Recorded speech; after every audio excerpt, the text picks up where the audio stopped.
أسوأ حاجة إنك أنت تشتت نفسك. أسوأ حاجة إنك أنت تشتت نفسك في كذا قناة وكذا فيديو تسمعه عشان خاطر تبدأ في الحاجة اللي أنت عايز تبدأ فيها. يعني أنت مثلا عايز تتعلم اللغة الإنجليزية أو أي لغة تانية، وعايز تمارس الرياضة وعايز تعمل كذا حاجة، فتروح تتفرج على 100 فيديو وتخلي يومك كله بقى فرجة، بتتنقل من القناة دي للقناة دي ومن الفيديو ده للفيديو ده. بالتالي بقى بتلاقي نفسك زهقت أصلا وما بدأتش في الحاجة اللي أنت عايز تبدأ فيها. لكن الأفضل هو إنك أنت تبدأ بخطة ناقصة أحسن من إنك أنت تفضل تتفرج وما بدأتش. أفضل من إنك أنت عمال تشتت نفسك ما بين المصادر الكتير اللي بتعلمك أو عايز يعني تتعلم منها وتاخد منها معلومات عشان تبدأ في الحاجة دي.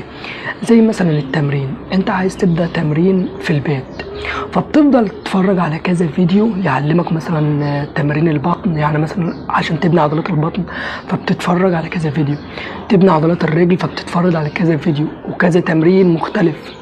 فانت بتشتت نفسك ما بين تمرينات كتير متنوعة، مع ان انت مثلا ممكن تكون جربت كذا تمرين فحسيت ان في شكلين 3 للرجل مثلا جاي منهم شغل، فممكن تكمل عليهم وتبطل تشتت نفسك.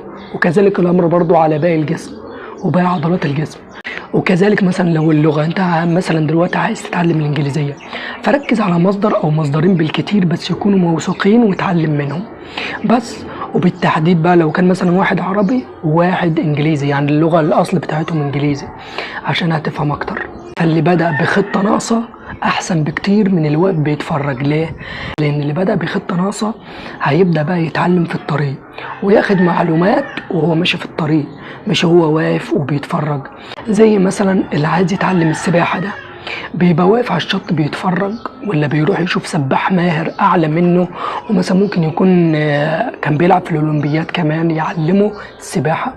اكيد طبعا اللي راح دور وخلى السباح ده يعلمه افضل من اللي واقف على الشط بيتفرج ومستني اللحظة المثالية اللي هي مش هتيجي اصلا. فيعني الافضل انك انت تبدأ وتبطل تشتت نفسك في كذا حاجة وتبدأ، وبعد كده ابقى جمع معلومات وانت ماشي في الطريق. بس كده خلص الفيديو بتاعنا، وما تنسوش تشتركوا في القناة وتكتبوا الآراء بتاعتكم في الكومنتات. سلام.